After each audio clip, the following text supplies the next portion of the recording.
What is up, everybody? Thank you for stopping by. Thank you for visiting the channel. Before we go into the wash video, I want to go over my wash cart detail cart setup and go over my method for safe washing practices. Watched a lot of channels. I've learned a lot over the past couple of years. Everybody has their own way of doing things, and I've kind of settled on my own way of doing things. I don't use the 2-bucket method, where there's a soap bucket and a rinse bucket, where every time you reintroduce the sponge into the bucket, you rinse it first and then go into the suds bucket. I am a fan of using multiple wash mitts, 2 sides to each mitt. So if I use 4 towels, roughly I'll do 8 to 10 panels on a vehicle. Once this has been introduced into the wash bucket, it never goes back into the bucket. I put it to the side, I wash it later, clean it off, dry it, and then it goes back in the pile for future use. So with regard to the cart itself, this is just a regular cart. It might be a Harbor Freight. I don't even remember where I got it. It's so old. But what I did was I cut a hole in it and I mounted a bucket in it.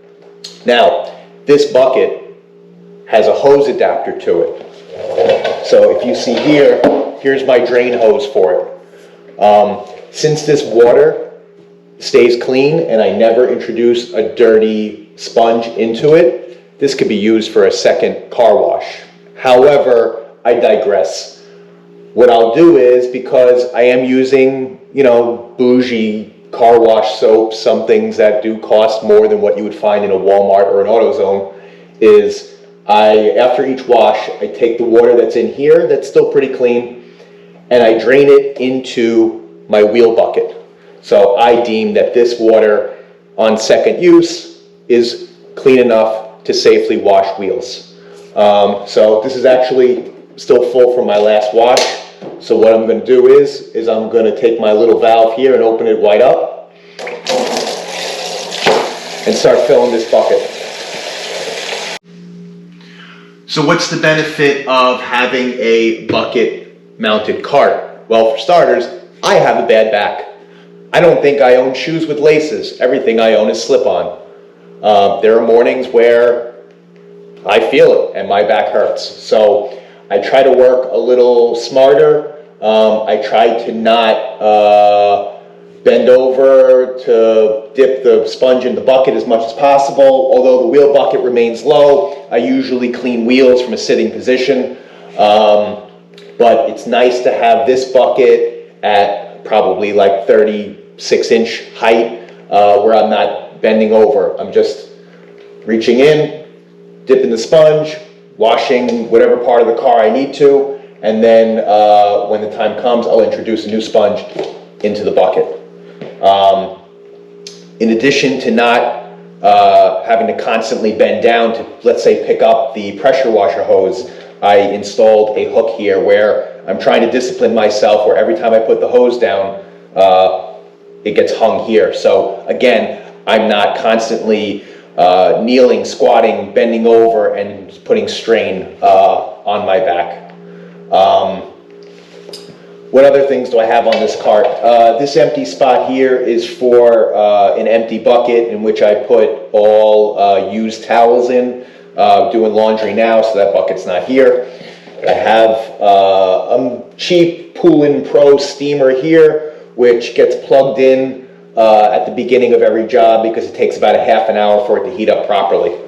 What else? I have some of these little clips here which I'll use to hang towels or sponges when they dry, and I'll leave those off to the side. I'll zoom in here. So on this side of the cart, I have a little rack here for my detail brushes. They just drop in and out. These are just cheap Amazon ones, and I only use these on plastics. These never touch the body of the car. These are higher end sponge, not sponges, brushes. that have a much softer feel to them. These are the only things that touch the paint on a car. And I have a couple of boar's hair ones that get used on window moldings and some of the drip rails throughout the car. And that's just a regular tire brush that I got there. So again, it's nice to have everything higher up. Constantly don't want to be bending down and possibly straining yourself, because anybody that does an in-depth car wash, does any sort of detail, they know that when you're done, you're hurting. Another thing that I recommend are these, I don't know what they're called, they're like tire savers. They go in front of the wheels or behind the wheels, and they have a little wheel on them, which allows the hose to wrap around it without getting stuck under the tire, because again, you get the hose from the power washer stuck under the car. You may want to keep pulling it, but it's not going to go. So these are like 15 bucks. Get them, they're worth their weight in gold.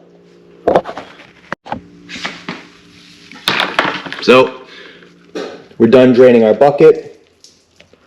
We'll close the valve here, so that way when we fill it, it doesn't leak out. This will go here.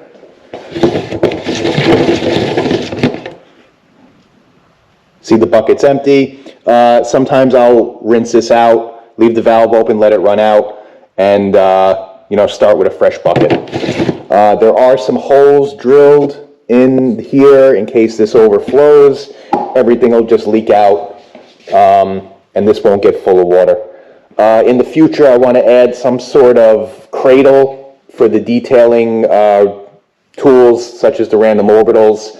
We'll save that for another day. So, I don't know. I think that's it. I think it's nice to have a working surface that's approximately waist level in order to, not be crippled after a day's wash. All right, so that's the cart.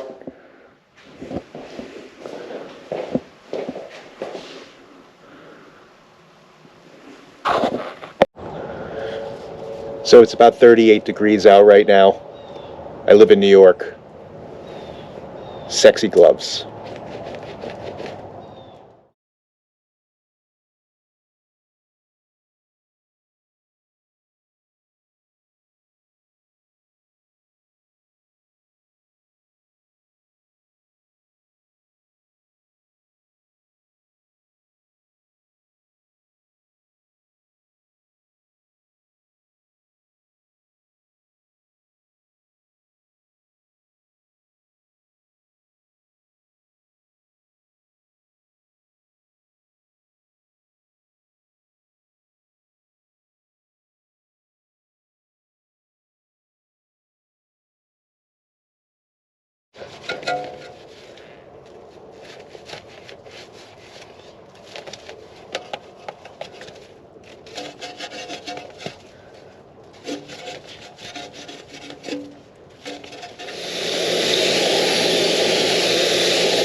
Okay, all four wheels are done.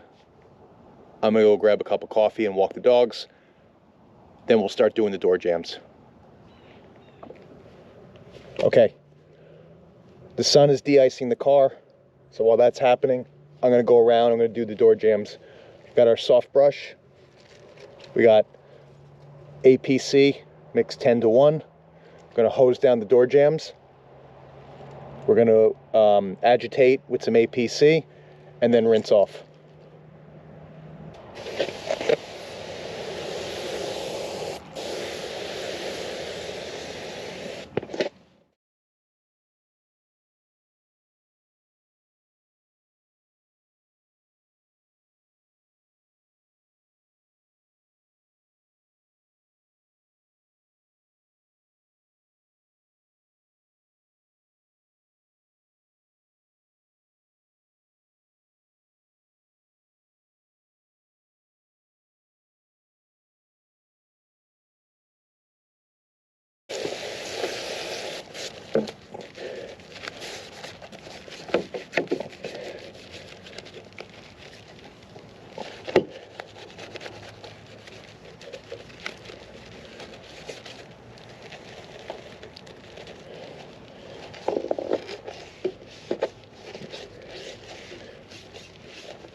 GoPro, stop recording.